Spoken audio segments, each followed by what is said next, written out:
natin siya ng mantika. Ayan, medyo damihan natin yung mantika, guys.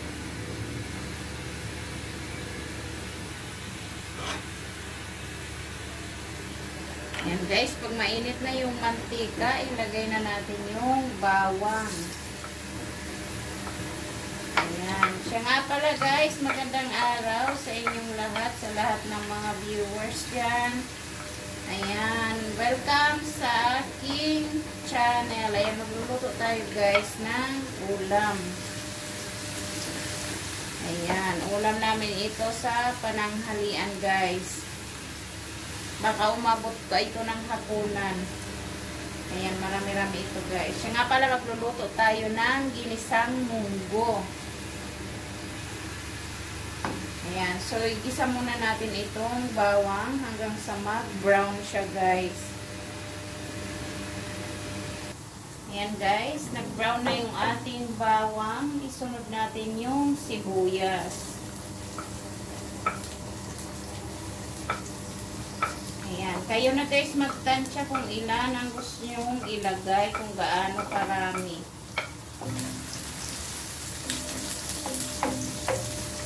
Siyempre, igisa natin yung sibuyas.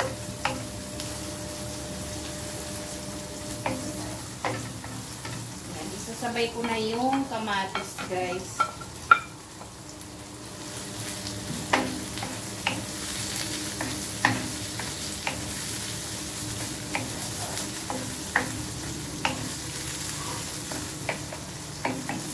Hayaan muna natin siya hanggang sa lumambot yung kamatis.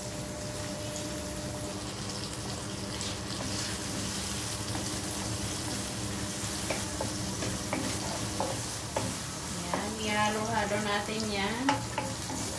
Ayan, habang pinapalambot natin, guys, yung kamatis, isabay na natin yung ating galunggong na prinito, guys. Ayan.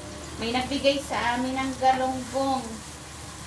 Ayan, nagprito daw siya ng galunggong, guys. And shout out pala kay Evelyn Aberca. Ayan, maraming salamat sa galunggong. Ito na siya, isasahog natin siya, guys, sa munggo.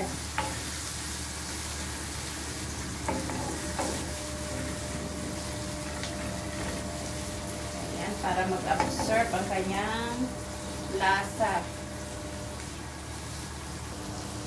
Ayan, syempre takpan muna natin para mas madali ang paglambot ng kamatis, guys. Ayan, guys, tingnan na natin. Ayan, malambot na yung ating kamatis.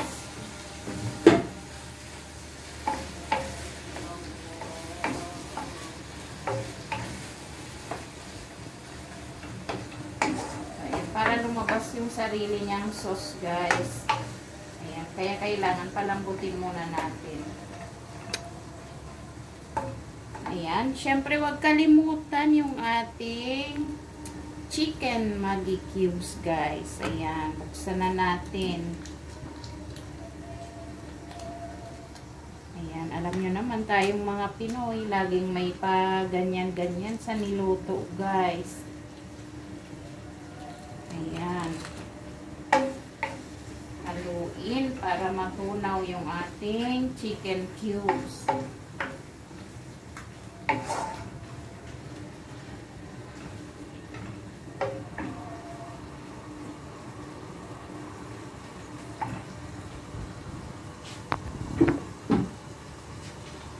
Na pwede na natin ilagay yung ating pinakuluan na munggo. Ayan, nilaga ko na siya, guys, para diretso na yung paggisa.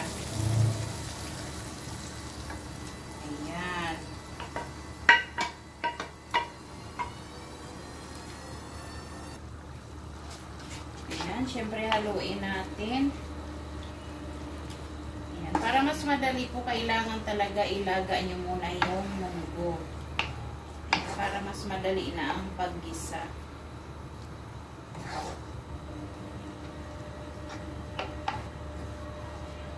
Ayan. Siyempre, huwag kalimutan. Lagyan natin siya, guys, ng patis.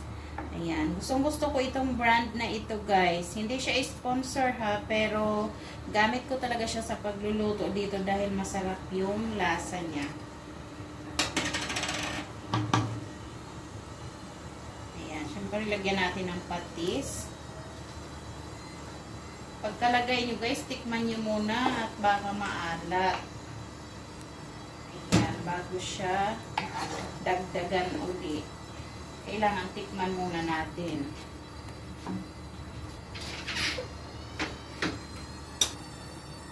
Ayan. So, titikman natin siya, guys. Ano yung kanyang alat? Habang kumukulo siya, syempre lalagyan natin siya ng gulay. Ayan, guys. Lagyan natin siya ng spinach para masustansya.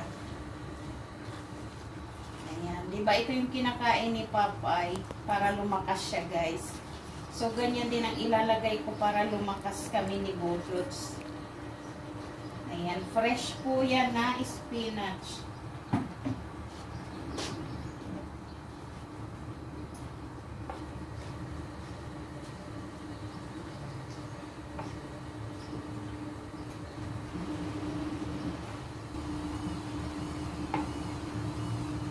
Ihalo natin.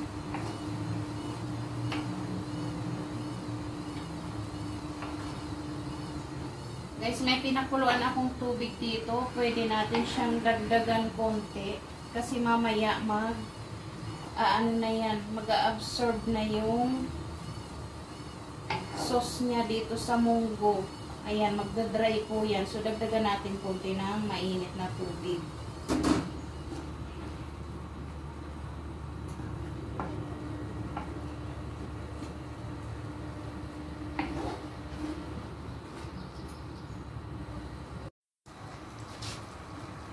Ayan, dahil mahilig kami ni Budot sa maanghang, syempre lalagyan namin siya ng powder chili, guys.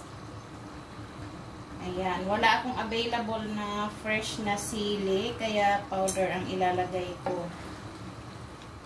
Ayan, ang sarap.